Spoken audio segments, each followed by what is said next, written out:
bien. Buenas tardes para todos. Buenas Sí, tardes. sí, estoy de acuerdo. Estoy de acuerdo. Es la línea clara que creo, piensa el gobierno, marca una diferencia también contracultural, ¿no? Contrarrelato. En materia de seguridad, el contrarrelato con el kirchnerismo eh, es menos retórico que práctico. En este caso me parece que buscan que sea muy, muy tangible, muy comprobable, ¿no? El que las hace las paga. Acá no estamos con los victimarios, sino con las víctimas. Acá no hay contemplación, acá no hay garantismo, acá no hay abolicionismo. Creo que tiene un terreno mucho más fértil para demostrar resultados como contrarrelato, ¿no? Y como acción directa. Una primera mirada sobre lo que pasó a partir de las primeras horas de la mañana. Se hablaba de ocupación de ministerios, hubo algunas escaramuzas. La lectura que hacíamos con Esteban Trebuch, pero correginos si no es así o si viste otra cosa, es que, excepto lo impactante porque se ve en televisión, por algunos movimientos, no fue una movida tan fuerte, ¿no? No sé si tuvo el éxito que esperaba la gente de ATE. A ver, tengo la misma percepción y quizá hasta, te diría, hasta aumentada. Me da la sensación que este, se está comprobando algo que todos sabemos, pero lo sabe hasta el propio empleado estatal, pero lo sabe cualquier empleado público o privado en la República Argentina. Los sindicalistas, en todos los órdenes, casi sin distinción de rama o de o justamente o de sector privado público, son aquellos que tienen peor imagen ante la sociedad. Con lo cual, eso no es gratuito. Digamos, sus medidas de fuerza, sus métodos, han quedado devaluadas, anacrónicos, sin justificación real, son poco inteligentes, han llegado a las conducciones gremiales. A ver, te lo decía Luis Gasulla, lo charlábamos anoche, lo he dicho por la radio, los que tienen prontuario, ya, los capangas, los matones de la esquina, los que han demostrado en una asamblea ser más machos que otros, pero poco inteligentes. ¿Hay gremialistas inteligentes? Sí. Los de Mata, por ejemplo, aquellos que lograron acuerdos bastante importantes con en la industria automotriz, los que viajaron a Japón, por ejemplo, con la gente de Toyota, para ver qué representaba un gremialista de un país desarrollado frente a una empresa que puede tener tratos o convenios lógicos. El Estado en manos del kirchnerismo terminó poniendo a tipos que, digamos, con todo respeto o con poco respeto, no lo sé, no están en condiciones de conducir políticas laborales. Están nada más que para hacer quilombo, están nada más que para ser los actores de un paravalancha. No, no es mucho más que eso. Y Sin este señor a Aguiar. cargo de ATE hoy ha demostrado eso, lo escucho en las declaraciones públicas. Hoy Luis Novarecio se ofendió y se sintió agredido porque Luis Novarecio le preguntaba cuánto de los empleados públicos, o en todo caso de los contratos que han caído y el gobierno no renueva, han tenido concurso Público. público de antecedentes y oposición. Ninguno, o muy poco, o no lo sabe contestar, ni siquiera lo sabe contestar. Bueno, perdón, hablando de Aguiar, de nuevo, tiene varias causas abiertas, sobre todo en la Patagonia. Segundo, a los Aguiar de la vida y a los catalanos de la vida, hay que agregarle los sindicalistas millonarios, que también son parte de este fenómeno. Además, También que son parte de esos este son fenómeno, ¿no? bastante inteligentes para, por supuesto. Esos, los gordos, viste, su inteligencia está clara, su inteligencia era para armar sus propios negocios. Ahí sí, ahí sí han sido inteligentes, pero han ido perdiendo de la mano del modelo que han ido apoyando o del modelo que le dio los negocios, han ido perdiendo afiliados, porque han quedado devaluados, han devaluado han devaluado el buen sindicalista, la noción del buen sindicalista, del buen defensor de los trabajadores, sindicalistas ricos con cada vez menos trabajadores formales en la República Argentina, sostenido por el modelo que terminó empobreciendo y no produciendo casi ningún trabajo privado en los últimos 10 años en la Argentina. Ahora, hablamos, recién estuvimos hablando con Jorge Colina. Vos lo debés conocer a Jorge Colina, es un Sí, economista claro. Sí. muy interesante. Idesa. Sí, Idesa. Porque hay un artículo en Infobae, ¿no? Recordámelo el concepto del artículo. La Gustavo. idea del artículo era comparar Argentina con Chile y creo que con Uruguay, cómo había sido la pobreza en el año 2006 y cómo es ahora. Básicamente, Argentina no hizo más que crecer la pobreza, arrancan todos más o menos en un lugar parecido, aunque yo pondría el considerando de que no son mediciones comparables en números. Lo que importa acá es la trayectoria. Y la trayectoria indica que Argentina duplicó prácticamente la pobreza y que tanto Brasil, Uruguay como Chile la bajaron, pero sustancialmente, ¿no? Dos películas totalmente inversas. Bueno, ¿y cómo? Agrandando el Estado, querido Pablo, compartiendo la responsabilidad. Perdón, déjame meter ahí la cuchara. ¿Esos países agrandaron o redujeron el Estado? ¿Convirtieron al país, a la sociedad, en Estado dependiente o, por el contrario, hicieron crecer y apostaron por el sector privado? Eso se contesta simplemente por tasa de inflación, independencia del Banco Central, valor de su moneda. Listo. Ahí tenés, entre tantas cosas, la gran diferencia. Bueno, cosa que explica no solamente la victoria de Milei por un lado, sino que el Rappi, que labura desde la mañana hasta la noche, y el changarín del conurbano, y nosotros mismos, yo me voy a incluir dentro de ese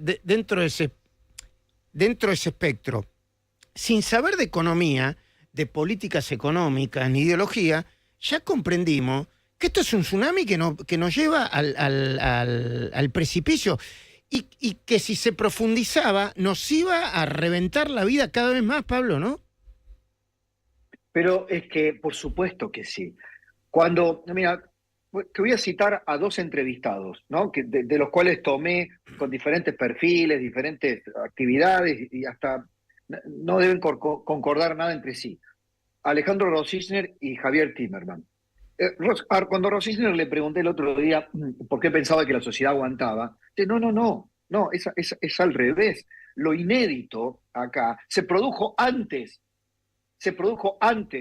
que estos 100 días de Milei. La sociedad puso a uno, cuando la sociedad pone a uno que le avisa que le va a hacer doler, es que esa sociedad ya estaba preparándose, en buena parte, no digo que todos lo tuvieran tan claro, para aceptar este tránsito. O sea, la maduración de la sociedad se produjo mucho antes que el 10 de diciembre o en los últimos 3 meses del proceso electoral. Esto se venía gestando, este aprendizaje social silencioso.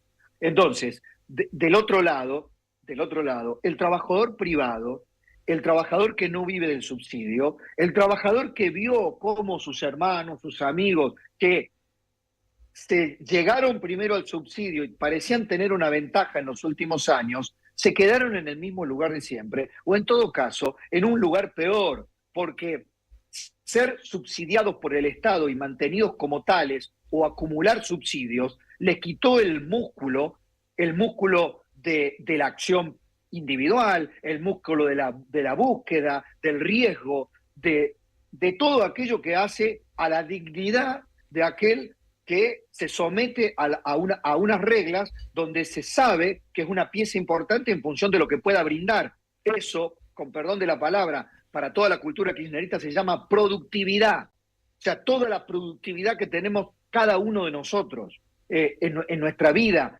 cuando hacemos un trabajo, cuando nos dedicamos a una tarea. El agricultor, si sabe de su oficio, el artesano, si sabe de su oficio, ¿qué productividad tiene? Bueno, por eso se explica, Milei es una consecuencia, no es una causa.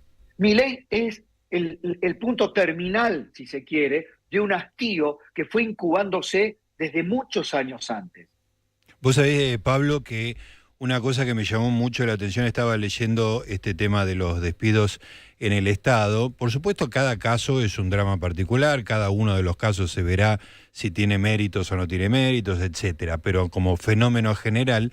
Y escuché a una persona que estaba muy angustiada y decía: hace 30 años que tengo este empleo y ahora de un día para otro lo pierdo. Y yo me daba mucha impresión estar 30 años en el mismo lugar con un trabajo asegurado, sin ningún tipo de riesgo, sin desafíos, sabiendo que pase lo que pase, como por ejemplo lo que hablábamos el otro día, Luis, el tema de la cuarentena. Digo, no lo sufrieron porque ellos seguían cobrando como si nada. No, perdón, los salarios, todos los salarios perdieron y mucho, Gustavo, Pablo. Los salarios públicos son los que menos perdieron. Sí, claro. Y vos tenés... En el sector privado formal perdió más que el empleado público. Y el informal perdió más que el formal del sector privado. Exactamente. A ver, algunos pueden decir, bueno, eso es porque los sindicalistas... No, eso fue una política deliberada, electoralista, conchavista, que es la política del conchavo. Lo que sucede, yo voy a hablar por mí, Pablo. Cuando yo discutía sobre los conchavos, yo decía, bueno, debe ser 1, 2, 3, la familia. No, convirtieron en una política de Estado el conchavo. Claro. El otro día discutíamos el fin de semana. Entonces, hablamos de una compañera de mi hija en medicina, una piba divina, que había votado a Unión por la Patria porque el primo y el hermano trabajaban en una oficina del Estado municipal a donde pertenece. Yo decía, pero, a ver, espera un poquito. ¿Vos votás por eso? Sí, yo voto por eso. Digo, entonces, y empecé a contar. Cuando terminé de hacer la cuenta sencilla, eran como 20 personas que estaban involucradas en el empleo público de 2 o 3 personas. ¿Me seguís? Totalmente, pero eso se retoma con algo que estaba diciendo Gustavo, que es muy interesante, y es que 30 años en un mismo trabajo, 30. Hoy, o 20 años, es una foto decolorida en sepia que podría pertenecer al orgullo de algún abuelo nuestro de mitad del siglo pasado. Ese era el aspiracional en otro momento del mundo y en otro momento de la Argentina. Esa estabilidad ficticia de un empleado estatal que generó el kirchnerismo, digo estabilidad ficticia en términos, si lo comparáramos con el mundo, muy real, mientras el kirchnerismo se quisiera quedar para siempre, aunque también ese modelo condujo a la implosión del kirchnerismo, del modelo populista, la implosión porque el modelo se comió a sí mismo, porque se liquidó la reserva, porque se aisló del mundo, porque puso cepo, porque explotó. Es decir, le hizo creer a millones de personas que incorporó al Estado en forma directa o indirecta que eso era sustentable. Era como haber metido en el túnel del tiempo o haber detenido el tiempo para millones de personas mientras el mundo avanzaba. Bueno, hoy esas personas se ven, y lo podemos entender, cualquiera de nosotros con un poco de humanidad, deben quedar, se les rompió el espejismo, se rompió el hechizo, y enfrentás a una realidad cruel, impiadosa, que un empleado de Rappi, que cualquiera de nosotros conoce a la perfección, y es que el mercado laboral, cambiante, vía tecnología, vía las crisis económicas o todo junto, hoy demanda una elasticidad, una flexibilidad, saberes de casi más que saberes universitarios, a veces experiencia en cómo sobrevivir a las propias crisis, cómo adaptarse a un trabajo nuevo. Bueno, todo eso, un empleado público que ha estado haciendo lo mismo 20 años, y yo no estoy haciendo peyorativo con el trabajo que pueda haber estado haciendo incluso un buen empleado público, sino que un buen empleado público en un mal estado, en un estado deficitario, corrupto, al que han expoliado, termina siendo la víctima propiciatoria de aquel que supuestamente le dio el beneficio. Pablo, te doy títulos que hoy lo hablamos con Esteban y con Gustavo, y lo viene hablando Luis Gasulla. Es muy interesante porque el Observador 107.9 es una gran conversación pública sobre los temas que nos apasionan a todos. Tiene tienen que ver con día a día e implementación. Tarjeta SUBE, dengue, ¿no? Tarjeta SUBE, dengue, tarifa de gas. Y había otro elemento que tenía que ver con la implementación y cómo comunicarlo, ¿no? Y la manera de comunicarlo. Pero por ahí esas tres es para poner, para tener tu mirada sobre esto que está pasando hoy, que le está pasando a la gente. Bueno, yo ayer claramente lo planteaba en el programa de televisión, lo del comunicado del Ministerio de Salud me pareció patético, me sigue pareciendo patético, me parece patético también la defensa media férrea y a ciegas que hace hoy mi amigo, lo conozco hace mucho tiempo, Manuel Adorni en su función. No es una tarea exquisita la que está haciendo el ministro de Salud, o en todo caso, si la fuera, no se estaría notando o no se estaría comunicando bien. Así como el gobierno tiene éxitos comunicativos en la batalla cultural, en desmontar los focos de corrupción, en esa armada anticorrupción que tiene Sandra Petovelo, así como es muy eficaz Patricia Bullrich. En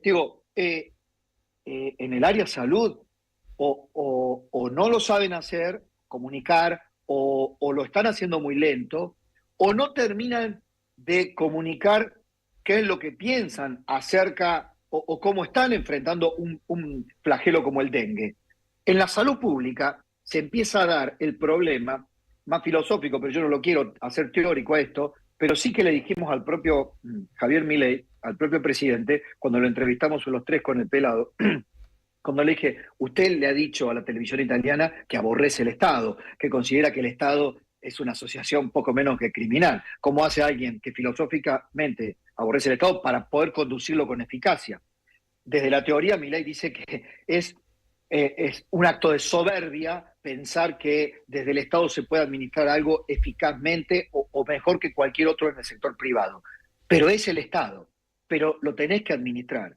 Y frente a una pandemia o una epidemia, el primer acto de gobernar es comunicar. El primer acto de gobernar, así como Alberti decía, gobernar es poblar, bueno, hoy gobernar, ante todo, es comunicar. Entonces, ¿qué hago? ¿Me pongo la vacuna o no me pongo la vacuna? ¿Puedo tener repelente o no puedo poner repelente? ¿Qué hace mi familia? ¿Qué hago con mis hijos?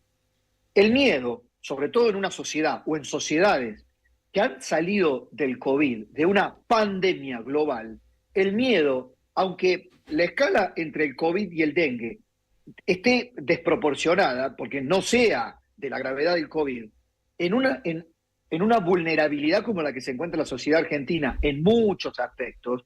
Por ejemplo, me decía Carlos Regazzoni el otro día, ayer me escribía, la desinsectación, es decir, el trabajo que es paupérrimo. Así como estamos enumerando las herencias desastrosas que dejó el kirchnerismo, lo dijimos durante 4 años, lo de Ginés González García y después lo de Bisotti, fue paupérrimo, pero no solo en la gestión de la pandemia, en todo lo demás.